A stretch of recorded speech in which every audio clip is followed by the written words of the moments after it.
so excited. One of the big breakdowns I've had in the last, I'd say, year was the realization that all of my thoughts, really none of my thoughts or belief are mine. I was taking a shower, I was listening to music, I was having a good time, and then I realized, wow, nothing in my mind really is original, and I've never taken the time to sit and figure out what is original to me. One of the ways this started was, I believe one of my managers, I was not really getting along with them too well. They were amazing, I was amazing, but sometimes two people together don't always create the most beautiful or perfect situation, though every situation is perfect. The experience was exactly what I needed in that time and for my growth, but it was particularly challenging in that time. And so I thought to myself, well, I've had such a great working relationship with all of my managers in the past. Like, really pretty much all of my managers I've absolutely adored in human forms. Like, they were just humans doing their jobs, and so I really appreciated them. And here I was with this particular manager, and we didn't quite get along too well or work too well together.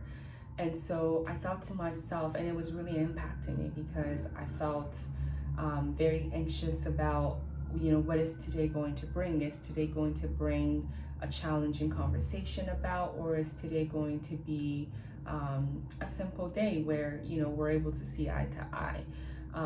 And so because of that situation, I thought to myself, wait a second, if I'm getting anxious about how one person views me and whether or not they like me or they like working with me, then what do I say about the experiences where my other managers enjoyed working with me? So here I have a group of managers who I've loved working with and who've loved working with me, who have verbalized that, and I've just had a great connection with. And on this side is a manager who we are not working too well together, and he finds that my work is not up to his standard and it's not what he was looking for. So I decided, like, who am I? Which one of them is me? Which one of them speaks true to how I work and the kind of work that I produce? And then I thought, holy shit, that's because I thought because these guys loved me and I was having such a great experience with them that I must be a great worker. And if I am to come now and say that this guy doesn't like me and that means I'm not a great worker, then does that cancel out all of this? Or do I use this to cancel out all of the negativity?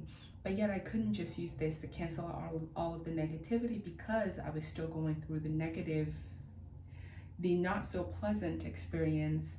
I was impacted mentally. So that really got me thinking deeper and deeper. And then I said, oh my gosh, I don't know why I think of myself as beautiful. And I don't know why I think of myself as ugly sometimes. I don't know why I think of myself as skinny or fat. I don't know why I think of myself as intelligent or stupid. So pretty much all of the things I felt about myself, which they've been really awesome things, but there have also been very negative things. There were times where I thought, girl, you're beautiful, you are amazing, you are all the things great in the world. And then there were times where I thought, oh my goodness, you are just stupid. How could you be so stupid? You're dumb, you have no worth, you're worthless. Of course you couldn't do this, right? Of course you didn't achieve this because you can't do it, you're incapable. So I've had all these thoughts about myself, yet none of them were really me. These were all thoughts that were fed to me by people. People told me that I would be beautiful if I looked like this. People told me that I would be ugly if I looked like this. Like, for example, when I first wake up, I don't look in the mirror and think, ooh, you beautiful, beautiful thing. That's not what comes to mind when I first wake up. Usually that comes after I've showered, after I've maybe packed my hair up, after my phone battery is low, but we're good. That usually comes after I've maybe packed my hair up, or after I've done something to enhance something, or I smell good, something like that. So I realized, wow, that's because people have been feeding me this information since the beginning of time. And how unfair is that to myself? How inaccurate is that? That is not accurate at all. So whether or not I'm beautiful or ugly, none of it now is valid. None of it now is accurate, because where do I stand? And so it was that idea of, when did I decide on these feelings, and what feelings have I decided on, so that no matter what someone says, how I feel and who I am is unshakable, is undeniable. It's me, and it was decided by me, and I came to that conclusion on my own. And I realized there was no time. There was no such time. Since I was born, my name was given to me. My name wasn't chosen by me. Hence why the beauty of calling myself Dots of Love and Light feels quite beautiful and unique, because it feels like something where I used to see that as a child, when I closed my eyes, and then I associated it with me. But everyone called me Eva, and up until I created this YouTube channel, I was just Eva. And even now, being Eva and transitioning into Dots of Love and Light, not that I'm changing my name officially, once again, I'm still not changing my name. It's just it almost feels like a persona or another version of me, but not all of me, because I've been Eva for so long. So yeah, realizing that was insane, that my name was given to me. The pronunciation was given to me. My language, that was a big shocker. The fact that in my mind, when I communicate with myself, I use a language, a set of words, a string of words that I do not know where they originated from. They came from the English language. I do not own the English language. The English language is not me.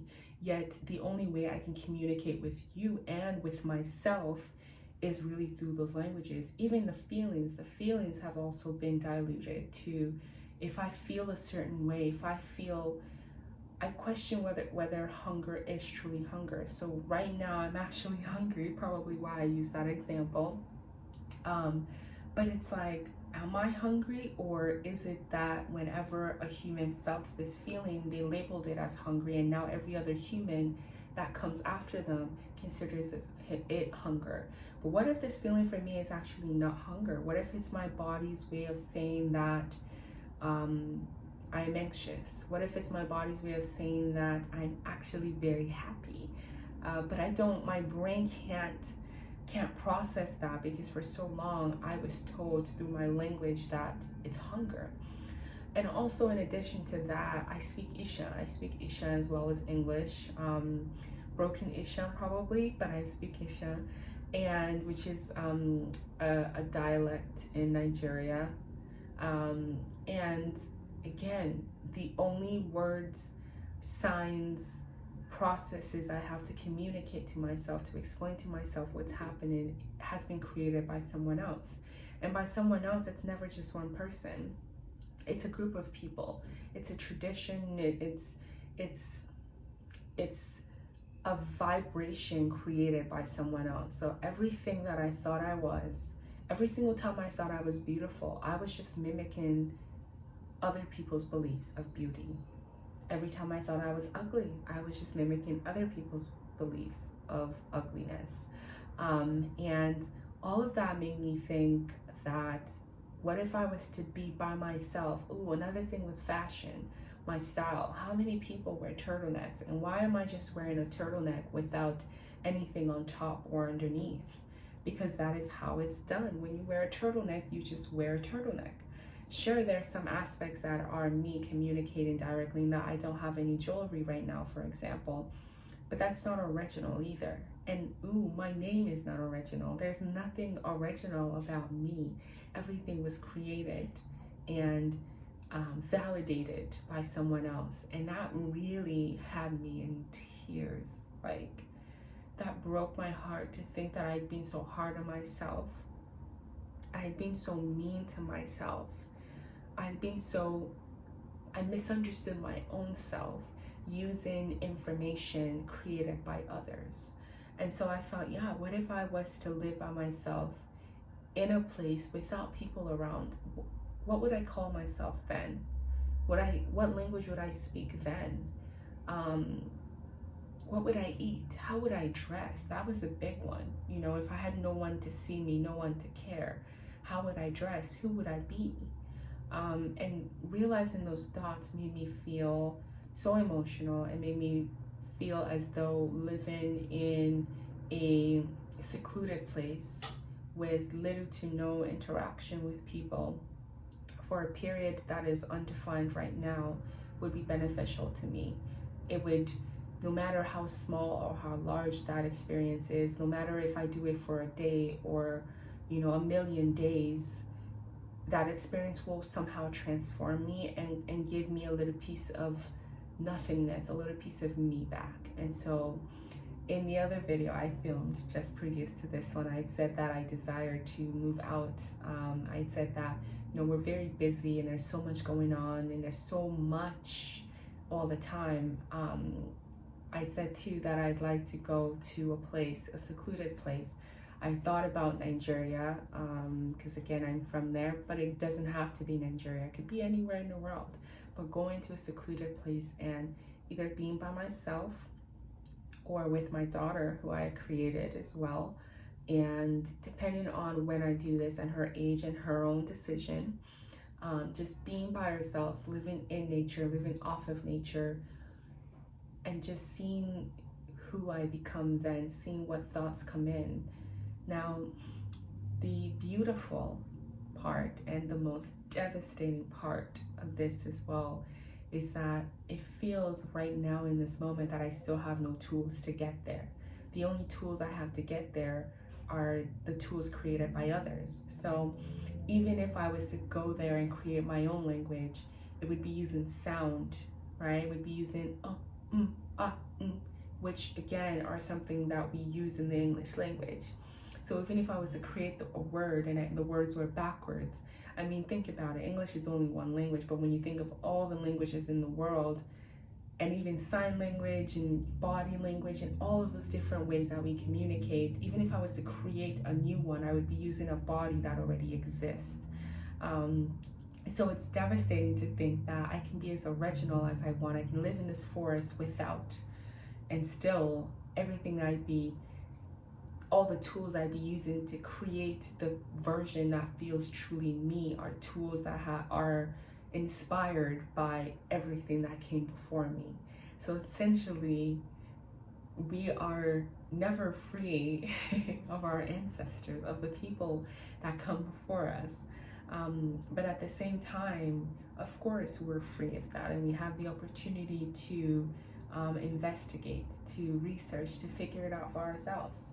I don't want to sit here and tell you I know for a fact that I can only get to the real me using tools or me that has been created already without trying. I still want to try and see what it is. So yeah, it's just devastating that who am I without all of the noise, without all of the inputs from the rest of the world, without everything I've learned? Who am I? And I don't know. I mean, I know, but I don't know. And it is a lifelong search, and that's the beauty, is that you have the opportunity every single day to ask that question to decide for yourself. So